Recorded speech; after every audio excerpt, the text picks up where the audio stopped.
नमस्कार दोस्तों, स्वागत है आपका हमारे YouTube चैनल में। आज हम करंट अफेयर्स करेंगे 5 फरवरी के। काफ़ी ज़्यादा करंट अफेयर्स आज हमें देखने को मिले हैं और मैं कोशिश करता हूं कि लेटेस्ट से लेटेस्ट न्यूज़ जो है कंपाइल की जा सके, आज ही की न्यूज़ बेसिकली जो है आपको प्रोवाइड की जा सके। इसलिए अलग अलग अखबारों से जो न्यूज़ वगैरह है उसको कलेक्ट करने की कोशिश करता हूँ। दोस्तों, हमारे चैनल को सब्सक्राइब करना, लाइक करना, वीडियो शेयर करना मत भूलेगा। अगर आपको हमारी वीडियोस अच्छी लगती हैं तो उन्हें ज़रूर शेयर करें। और आप हमारे साथ फेसबुक, इंस्टाग्राम, टेलीग्राम के साथ जुड़ सकते हैं। हम इन वीडियोस की, करंट अफेयर्स की या कोई भी वीडियो हम जो होती है उसकी जो पीडीएफ है हम अपने टेलीग्राम चैनल में अपलोड कर देते हैं। तो आप हमारे टेलीग्राम चैनल के साथ जुड़ सकते हैं और बाद में ये जो पीडीएफ है इसको आप यूटिलाइज कर सकते हैं। दोस्तों, चलते हैं आज के करंट अफेयर्स की ओर। सबसे बड़ा जो इम्पोर्टेंट करंट अफेयर्स आज जो है, बेसिकली कई लोग आपको ये कल प्रोवाइड कराएंगे लेटेस्ट बोल के, लेकिन बट लेटेस्ट आज का यही है। प्रधानमंत्री मोदी जी आज हैदराबाद जा रहे हैं। रीज़न है he will inaugurate their statue of equality, है ना। आप सभी ने स्टैच्यू ऑफ यूनिटी तो सुना होगा, सरदार पटेल का, है ना, जो गुजरात में बनाया गया। तो ये एक नया स्टैच्यू है जिसको नाम दिया गया है statue of equality.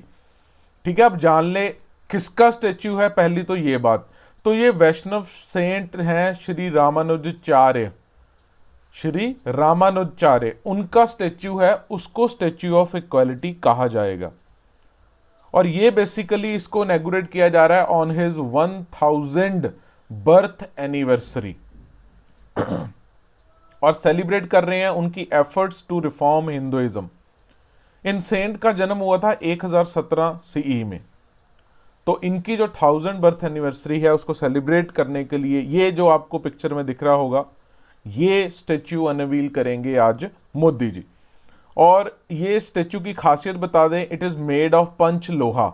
Punch, 5 metals के अलॉय से बनाया गया, जिसमें गोल्ड, सिल्वर, कॉपर, ब्रास और जिंक इंक्लूडेड है।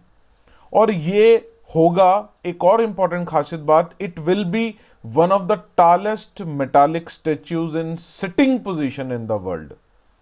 तो ये काफ़ी गर्व की बात है, इतना बड़ा जो है इंपॉर्टेंट स्टेच्यू बनाया गया है और ये बेसिकली एक one of the tallest metallic statue होगा। इसके बिना और अगर खासियत इसकी बताएं तो 54 फुट हाई बेस्ड बिल्डिंग है जिसको भारत वेदा बोला गया है। उस बिल्डिंग के ऊपर इसको माउंट किया जाएगा। इस बिल्डिंग में एक वैदिक digital library and research centre है, एंशिएंट इंडियन टेक्स्ट रखे गए हैं, एक थिएटर है, एजुकेशन गैलरी है। इन रामानुजाचार्य इन्हीं से संबंधित। और इसको बेसिकली ये जो पूरी बिल्डिंग थी, ये कंसेप्चुलाइजेशन इसकी है बाय श्री चिन्ना जीयर स्वामी ऑफ श्री रामानुजाचार्य आश्रम। ठीक है, तो यहां इंपॉर्टेंट यही बातें रखना, स्टैच्यू ऑफ इक्वालिटी क्या है, कहां होगा ये। ठीक है, श्री रामानुज आश्रम में आप कह सकते हैं इस बिल्डिंग में। इस बिल्डिंग का नाम भी इंपॉर्टेंट हो जाता है, भारत वेदी। बिल्डिंग का नाम भारत वेदी है। सेंट कौन से हैं? वैष्णव सेंट हैं श्री रामानुजाचार्य, 1000 बर्थ एनिवर्सरी है। ठीक है, और पंचलोहा से इसका निर्माण हुआ है। One of the tallest metallic statues in sitting position in the world ये होगा। आगे बढ़ते हैं। Second most important news is Assam में कुछ विलेजर्स अपोज कर रहे हैं गोल्डन लंगूर का जो हैबिटेट है उसको सेंचुरी टैग ना दिया जाए। ये गोल्डन लंगूर का हैबिटेट है, it is in Assam, Assam के बोंगाईगोन डिस्ट्रिक्ट यहाँ पे। और वो स्टेट गवर्नमेंट के इस मूव के खिलाफ हैं कि स्टेट गवर्नमेंट इसको वाइल्ड लाइफ सेंचुरी बनाने की कोशिश कर रही है। ये जो एरिया है इसको काकोई जाना फॉरेस्ट रिजर्व से भी नाम से भी जाना जाता है। तो ये भी बात ध्यान में रखना। असम में है, कौन सा रिजर्व फॉरेस्ट है? Kakoijana reserve forest. और गोल्डन लंगूर का हैबिटेट है and it is one of the better known homes of golden langur. Golden langur सिर्फ असम और भूटान में पाए जाते हैं। शेड्यूल 1 स्पीशीज है under wildlife protection act 1972।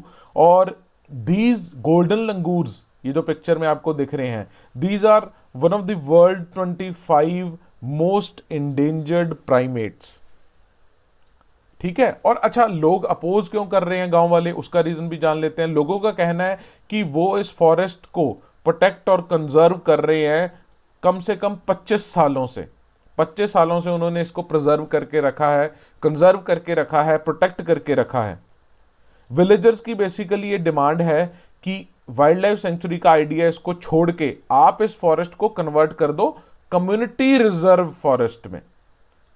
ठीक है, कम्युनिटी रिजर्व फॉरेस्ट होते हैं ना कुछ, जिनमें एक स्पेशल कम्युनिटीज जो हैं वो भी, और जो वाइल्ड लाइफ हैबिटेट है वो भी साथ साथ में होते हैं।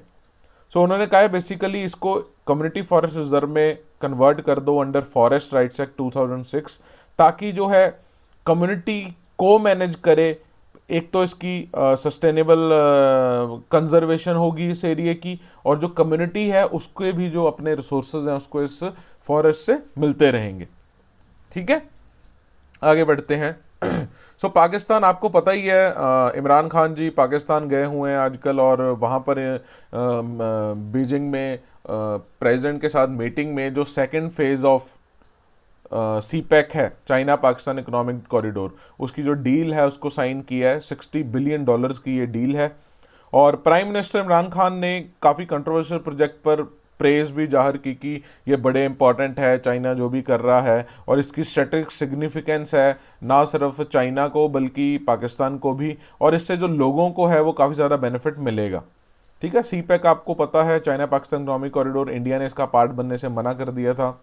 ठीक है, 3000 किलोमीटर का लंबा ये रूट है, इंफ्रास्ट्रक्चर प्रोजेक्ट्स जहाँ पर डेवलप कर रहा है चाइना, और ये चाइना के north west Xinjiang Uyghur autonomous region से लेके western province of Balochistan, Gwadar port, इसको भी चाइना डेवलप कर रहा है, वहाँ तक है ये। और बेसिकली इंडिया ने प्रोटेस्ट किया था सीपैक में शामिल ना होने का, इन्होंने भी कहा था कि हम नहीं शामिल होंगे। उसका एकमात्र एक जो इम्पोर्टेंट रीज़न था वो ये था कि इसकी जो कुछ फाउंडेशंस हैं वो बेसिकली चाइना पाकिस्तान वो पाकिस्तान ऑक्यूपाइड कश्मीर के बीच में से भी जा रही है। सीपीसी की जो एक कह लो कि इंफ्रास्ट्रक्चर प्रोजेक्ट्स हैं वो पाकिस्तान ऑक्यूपाइड कश्मीर के बीच में भी हैं, तो इसलिए इंडिया इसके खिलाफ हमेशा से सीपैक के रहा है। ठीक है, लास्ट ईयर एक यूएस के international development research lab AidData ने एक डाटा बताया था कि जो चाइनीज डेवलपमेंट इनिशिएटिव्स कर रहे हैं सीपैक के अंडर, वो एक तरह की लोन्स हैं at commercial rates, not grants. देखिए, लोन और ग्रांट्स में फ़र्क होता है। ग्रांट होता है कि तुम्हें ग्रांट दे दी है, हम पैसा वापस नहीं लेंगे, लेकिन लोन ऐसा नहीं होता। लोन आपको वापस भी करना पड़ेगा, you have to return it. तो काफ़ी सारे ये इश्यूज रेज हुए थे कि ये बेसिकली लोन दे रहे हैं as compared to as opposed to grants. So आगे बढ़ते हैं। सो अरावली बायोडाइवर्सिटी पार्क जो है गुरुग्राम में, उसको भारत की पहली OECM साइट डिक्लेयर कर दिया गया है। इंपॉर्टेंट है काफ़ी। देखिए, OECM क्या होती है? Other effective area based conservation measures. Wetland day वाले दिन इसको डिक्लेयर किया था, other effective area based conservation measures. देखिए, ये OECM टैग कहाँ से आया? It was given by international union for conservation of nature, IUCN, और ये उन एरियाज को दिया जाता है जो प्रोटेक्टेड नहीं है लेकिन बहुत ही रिच बायोडाइवर्सिटी को सपोर्ट करते हैं। और इस टैग के साथ कोई लीगल, फाइनेंशियल या मैनेजमेंट इंप्लीकेशन नहीं होती है, लेकिन उस एरिया को बेसिकली एक बायोडाइवर्सिटी हॉटस्पॉट डेजिग्नेट कर दिया जाता है और इंटरनेशनल मैप पर उसको अंकित कर दिया जाता है। ये आप देख सकते हो अरावली बायोडाइवर्सिटी पार्क। ये बना कैसा था, इसकी भी बड़ी स्टोरी इंटरेस्टिंग रही है। 40 साल पुरानी माइनिंग साइट थी ये, और बिल्कुल इसे एक सिटी फॉरेस्ट बना दिया गया था with the concerted efforts of citizens, ecologist and scientist और urban local body of Gurugram. इन्होंने मिलके किया था। ठीक है, 2010 में एक सिटीजन ग्रुप था जो काफ़ी लाइमलाइट में आया था, आई एम गुड़गांव। इन्होंने बेसिकली तब ये कोशिश की थी कि हमें अरावलीज को बचाने की ज़रूरत है और एक पब्लिक स्पेस बनाने की ज़रूरत है। तो इन्हीं की और इकोलॉजिस्ट और साइंटिस्ट की एफर्ट्स के साथ जो अरावली बायोडाइवर्सिटी पार्क है वो आता है, और अभी रिसेंटली वेटलैंड डे पर इसको OECM टैग का दर्जा दे दिया गया है। ठीक है, तो ये ध्यान में रखना। आगे बढ़ते हैं। सो JNU के जो रिसेंटली वाइस चांसलर हैं M जगदीश, इनको बेसिकली अब UGC का चेयरमैन बना दिया गया है। और इनसे पहले प्रोफेसर DP सिंह थे जो रिटायर हो गए थे। अब इनकी अगर कहें तो ये बड़े ही कंट्रोवर्सी में रहे हैं। सेडिशन रो हुआ था 2016 में, फिर काफ़ी बारी ऑफिस को इनके लॉकडाउन किया गया है, लॉक किया गया है, और भी काफ़ी सारी इस तरह की कंट्रोवर्सीज इनके टेन्योर में देखने को मिली है, और अब इन्हें यूजीसी का जो है चेयरपर्सन बना दिया गया है। तो ये बस ध्यान में रखना, क्या नाम है यूजीसी नए चेयरपर्सन का, एम जगदीश। सो आगे बढ़ते हैं। नीरज चोपड़ा जी को नॉमिनेट किया गया है for Laureus world sports awards. आपको पता है Laureus world sports awards one of the prestigious awards, sports awards in the world, और नीरज चोपड़ा जी को सिलेक्ट किया गया है as one of the 6 nominees of the 22 Laureus world breakthrough of the year award. ठीक है, देखो एक पैनल बनाया गया था 1300 से ज़्यादा लीडिंग स्पोर्ट्स जर्नलिस्ट और ब्रॉडकास्टर्स का, और उन्होंने 7 कैटेगरियों में अलग अलग नॉमिनीज को चूज किया है। 7 कैटेगरीज होती हैं जिनमें अलग अलग नॉमिनीज होते हैं, और अब विनर्स का जो पता चलेगा वो अप्रैल में पता चलेगा, जब वोट करेगी लॉरेस वर्ल्ड स्पोर्ट्स अकेडमी, दुनिया की सबसे अल्टीमेट स्पोर्ट्स ज्यूरी, जिसमें अब तक के 71 स्पोर्टिंग लीजेंड्स हैं। तो ये बेसिकली वोट करेंगे और तब पता लगेगा कि ये नाम किनको दिए जाएंगे। यहाँ पर इंपॉर्टेंट खासियत जान ले कि नीरज चोपड़ा तीसरे ऐसे इंडियन एथलीट हैं जिनको नॉमिनेट किया गया लॉरेस अवार्ड के लिए। इससे पहले विनेश फोगाट जी को 2019 में किया गया था, और उससे पहले क्रिकेट मास्ट्रो सचिन तेंदुलकर को किया गया था, जो जीते थे लॉरेस स्पोर्टिंग मूवमेंट अवार्ड 2002-2020। ठीक है, तो नीरज चोपड़ा जी हैं जो वो बेसिकली 3rd एथलीट हैं जिनको नॉमिनेट किया गया है। सो आगे बढ़ते हैं। सो इंडियन नेवी की जो 5वीं स्कॉर्पिन सबमरीन है वगीर, उसके सी ट्रायल शुरू हो गए हैं। ये एक बिल्कुल नई सबमरीन्स हैं। 6 हमने फ्रेंच डिज़ाइन स्कॉर्पिन सबमरीन्स बनानी थी, ये 5वीं है। इसको नाम वगीर दिया गया है, और अभी इसने फर्स्ट सी सॉर्टी की है, और काफ़ी सारे रिग्रेस ट्रायल होंगे, उसके बाद इसको नेवी में इंडक्ट किया जाएगा। ठीक है, बनाया इसको गया है by Mazagon dock shipbuilders limited. ठीक है, कोलैबोरेशन है with naval group of France. ठीक है, और आपको बता दूं कि ये it was built under project 75 of Indian navy, जिसमें यह था कि 6 स्कॉर्पिन क्लास सबमरीन्स बनाई जाएंगी। देखिए प्रोजेक्ट 75 के अंडर आप जान ले, पहली स्कॉर्पिन सबमरीन बनी थी कलवाड़ी 2017 में, दूसरी बनती है खंडेरी, ठीक है, तीसरी इसमें थी करंज, चौथी थी आईएनएस वेला, और अभी 5वीं है आईएनएस वगीर। तो याद रखना, अगर आपसे ये भी पूछ लें कि इनमें से कौन सी स्कॉर्पिन सबमरीन है, तो कलवारी, खंडेरी, करंज, वेला और वगीर, और अभी एक 6th और बनेगी। ठीक है, आगे बढ़ते हैं। सो गवर्नमेंट ने insolvency and bankruptcy board of India के जो है चेयरपर्सन अपॉइंट किए हैं नए, रवि मित्तल। ठीक है, पोस्ट वैकेंट हो गई थी because last year MS Sahu हैं, उनका 5 साल का टेन्योर पूरा हो गया था। और मैं आपको बता दूं कि ये दूसरे फुल टाइम चेयरपर्सन होंगे आईबीबीआई के, क्योंकि आईबीबीआई जो है बेसिकली 2016 में ही फोर्स में आया था, एक इम्पॉर्टेंट इंस्टीट्यूशन जो कि इम्प्लीमेंट करता है इंसॉल्वेंसी एंड बैंक्रप्सी कोड। तो रवि मित्तल इसके 2nd चेयरपर्सन बने हैं। ये इनकी पिक्चर है। सो आगे बढ़ते हैं। One of the most important news, US दोबारा से भारत का टॉप ट्रेडिंग पार्टनर बना है 2021 में। अगर कैलेंडर ये 2021 की बात करें तो यूएस टॉप ट्रेडिंग पार्टनर हमारा बन गया है। 112 बिलियन डॉलर्स की जो है ट्रेड हमने यूएसए के साथ किया है। 2nd इसमें चाइना है, चाइना के साथ ये ट्रेड रहा 110 बिलियन डॉलर का। और ये चाइना यूएसए अप डाउन होते रहते हैं। 2020 की बात करें तो चाइना टॉप ट्रेडिंग पार्टनर था, यूएसए दूसरे नंबर पे था। 2019 की बात करें तो यूएसए टॉप ट्रेडिंग पार्टनर था और चाइना 2nd पे था।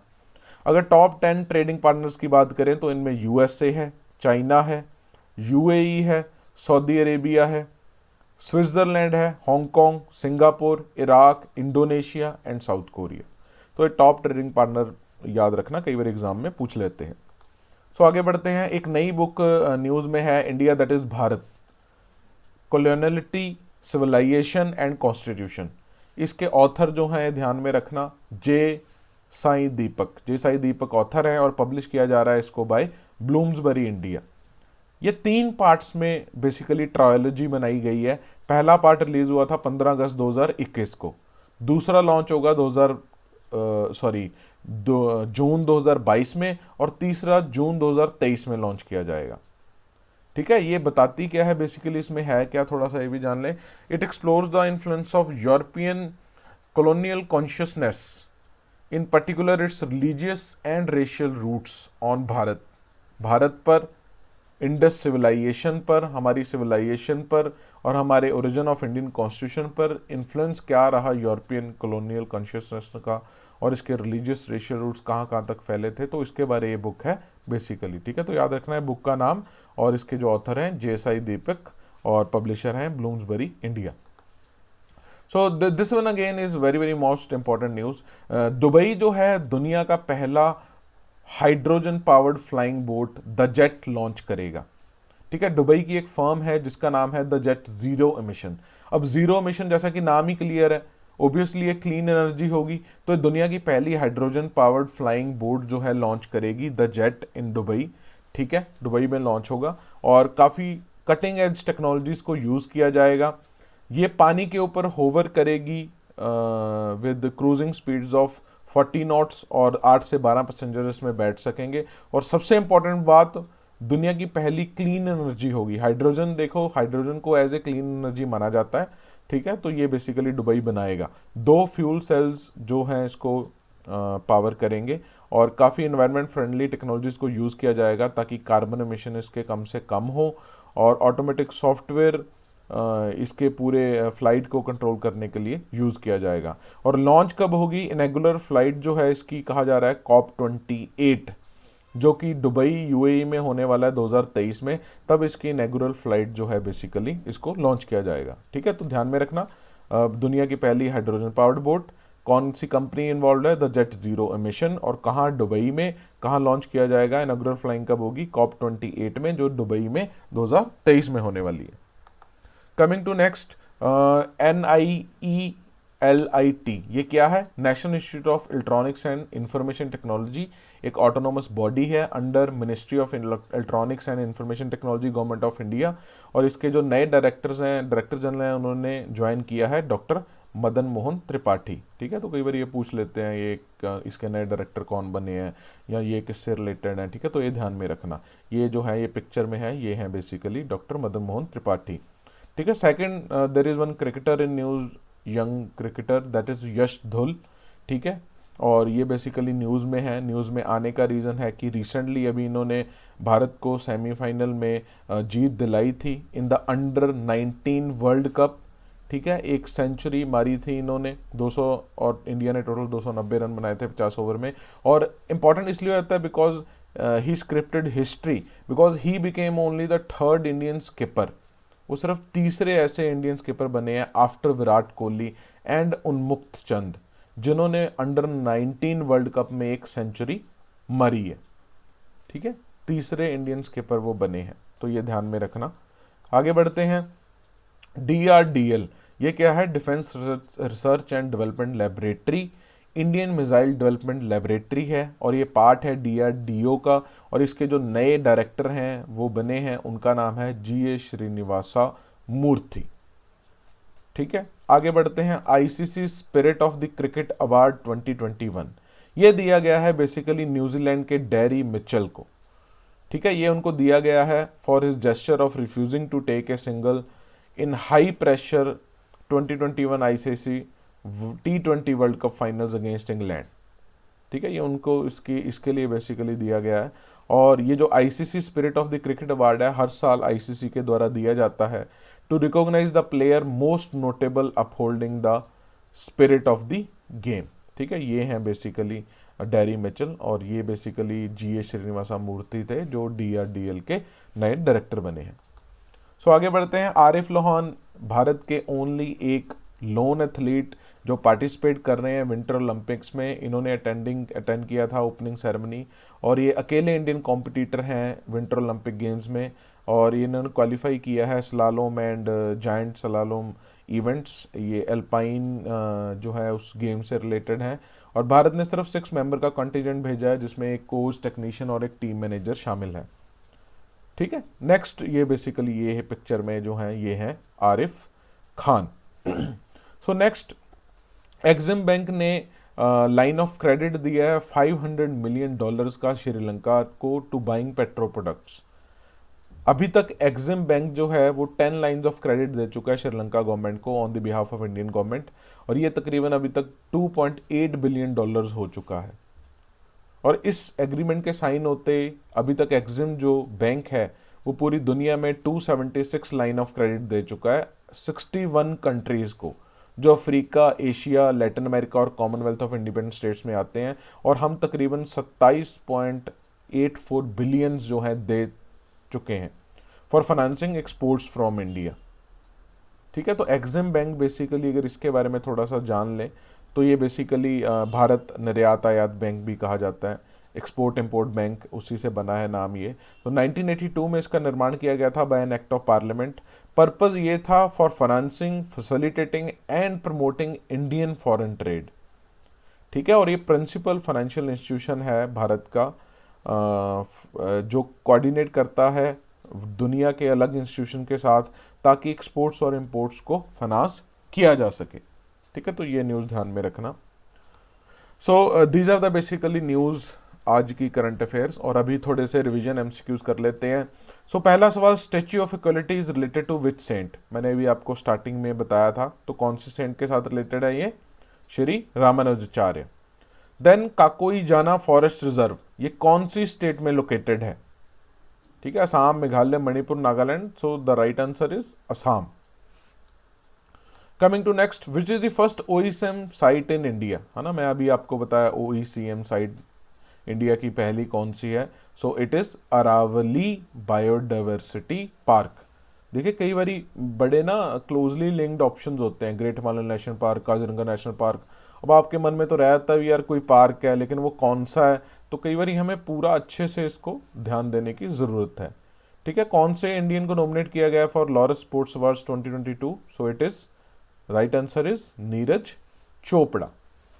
कमिंग टू नेक्स्ट, नेवी की 5वीं स्कॉर्पियन सबमरीन कौन सी है? तो मैं अभी आपको बताया था, it is Vagir. 5th one is Vagir. So 2021 में इंडिया का टॉप ट्रेड पार्टनर कौन रहा? So it is definitely USA, और चाइना रहा second top trade partner. So दुनिया की पहली हाइड्रोजन पावर्ड फ्लाइंग बोट कौन लॉन्च करेगा? तो ये भी हम इस पर डिस्कस करके चुके हैं, it is Dubai. And which is the loan athlete of India at winter Olympics 2022? तो ये आरिफ खान है कि आरिफ लोहार हैं? आरिफ लोहार याद है, पाकिस्तानी सिंगर। तो ये लोहार जी नहीं है, ये आरिफ खान जी हैं। ठीक है, जो विंटर ओलंपिक्स में पार्टिसिपेट कर रहे हैं। सो दोस्तों, ये थे आज के करंट अफेयर्स। अगर आपका कोई सवाल हो, कोई क्वेश्चन हो, हमारी वीडियो कैसे लगी, कमेंट सेक्शन में ज़रूर कमेंट कीजिएगा। ठीक है, आप लोगों के कमेंट्स, लाइक, शेयर्स के साथ ही हमें मोटिवेशन मिलती है। मिलेंगे कल को दोबारा नेक्स्ट वीडियो के साथ, तब तक के लिए धन्यवाद।